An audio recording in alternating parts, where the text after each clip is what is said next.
not just competing, but the fact that this horse makes you a better person. It also allows you to have a passion that is also part of your heritage and part of the future of your country.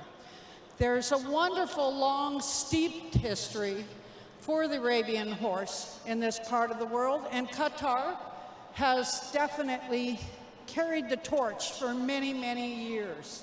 So it was a lot of fun to watch this today.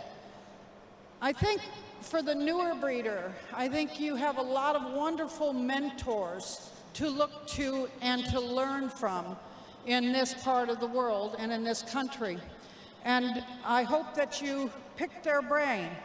But I also hope that you learn as much as you possibly can about the horses you have and the horses you are going to be breeding.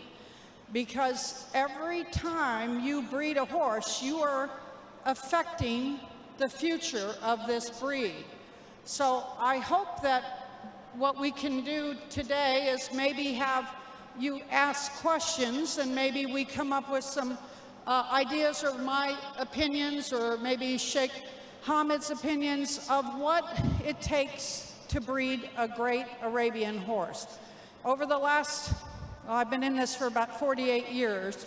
Over the last 5 years, I've probably seen more horses than anyone in the world. Different horses all over the country, all over the different countries, in different breeding farms.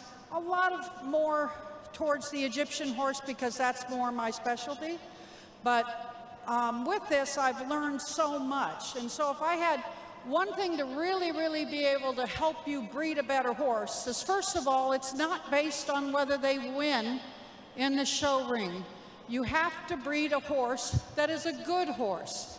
That's the first and foremost, something that shows the vision that you feel an Arabian horse should look at and look like. But do not forget that it's a horse. It has to have all its pieces. Otherwise, with the way genetics and breeding works, it starts to become something that quits improving every year. So you, as breeders, have a big responsibility. And the more you see and the more you talk to people with an open mind, the more and more successful you'll be. So should we open it up to questions, or you just want me to lecture you?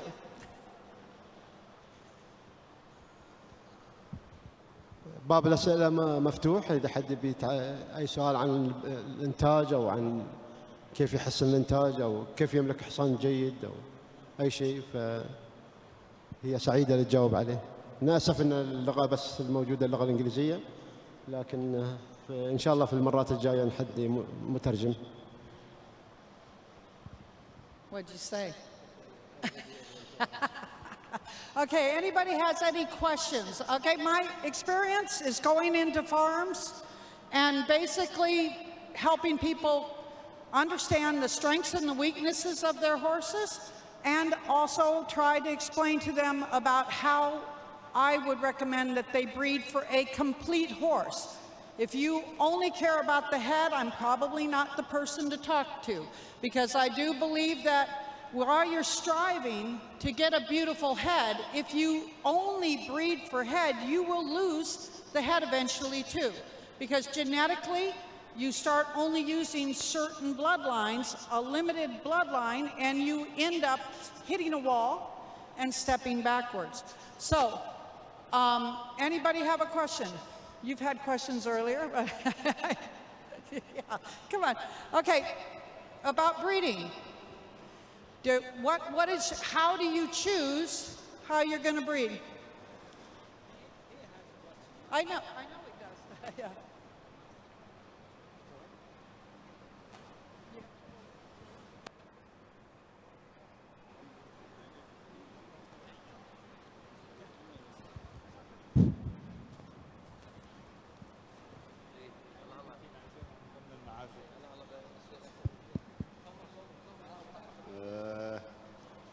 If you are going to breed, what's the most important thing you are going to look at the stallion? What's the most important thing? is whatever I need for my mare. I don't look at just the head. If my mare needs more of a neck or a better shoulder set, or believe it or not, better legs, that is more important than just breeding for a head, because most likely I am going to be able to put a head on faster than I am going to be able to fix shoulders, to fix certain characteristics of horses. So I think that is the first and foremost. I also don't think every show horse is the best choice for my mares, you know, and your mares likewise. You need to look at the horse like a mother would look at a child. They love it, but they also know what's right and wrong. This is important that you recognize more than anybody the strengths of your horses and the weaknesses of your horses. And you're better off, I hate to say it because I love breeding. I think that breeding is so important that it gets done consistently, especially with bloodlines that are getting harder and harder to find. But maybe you shouldn't breed one year if you can't find the right stallion. But just don't breed because the stallion is convenient or that everybody else is breeding in that direction. Please use your observed view of what you're trying to accomplish. If you're trying to breed just to win for the show ring, I don't think it truly works in the long run. I think you need to breed with a vision of what you consider an ideal horse to look like. So I don't know if that answers at all. I have the second question. First, you are more than welcome to be here in Qatar again. My question is, from all your experience, what's the best line, regardless it's a straight Egyptian line or purebred line, that give the consistent shape? The consistent what? Shape and quality. Shape and quality. Well, I couldn't pick that because I'm a very, very, I love many, many types of horses. I believe in diversity. I like, one of the coolest things that I felt we were given by Nazir, for instance, who is by far probably the most influential stallion that has existed in the last 100 years, was the fact that Nazir, when he was bred to mares, produced many different styles. He let the mare shine through. So we had black ones, we had brown ones, we had gray ones, we had tiny ones, we had big scopy ones. So I don't think there's an answer to that, because if there are, you know, anybody that can tell, Sheikh Hamid can tell you, only Sheikh Hamid was the one that bought Sundar Ali Saya. Nobody believed in Sundar Ali Saya. She was not a beautiful mare, but that mare never failed as a brood mare, bred to a stallion that complemented her pieces.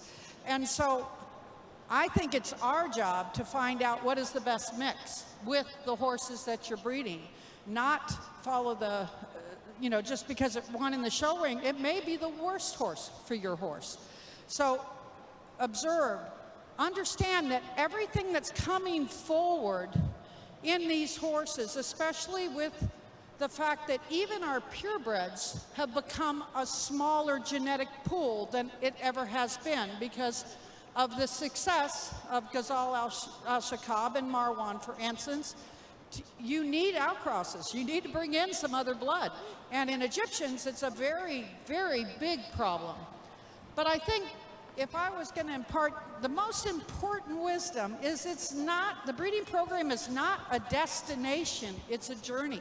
And if you are not traveling on that journey, you just disconnected me. If you are not traveling on a journey where you're constantly being asked what road to take, you will stay on that same road, which will most likely not be at the destination that you want to be. So take trust in your own eye. Study your horses. Look at where they're strong and they're weak. Whatever stallion you're going to breed to, look what is strong and weak. Look at the pedigree as a guideline, not as your roadmap. It's only there to help. And you will find certain characteristics that go back you know, you can trace it all the way back to a horse that's 80 years ago. I can still see characteristics from a horse that lived 80 years ago or 100 years ago. But on the whole, it's what you see is what you get. So look at your horse first, study where the strengths and weaknesses, study the stallions, study their background, and then try to make an educated decision. Because genetics is going to, it's going to give you a hard time, because what people think, like breed best to best, you're going to get the best. No. In science or genetics, it's a proven fact. You breed best to best, especially if they're the same type, you are going to have a thing called regression to the mean. That's a scientific term for nature always goes back to the average. So what happens is you can breed best to best and get lucky, but a lot of times, that's why full brothers and full sisters, it's usually the ugly sister that's the better producer. Again, you think I'm doing it?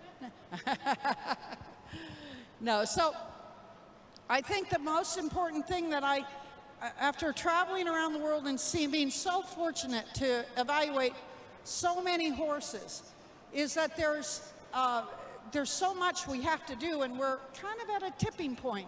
A tipping point is where something changes that we cannot bring back. And especially in limited gene pools, which we have, it can be a big problem. So anyway, is there any other questions? Or you all learned everything you possibly need now, right? شكرا.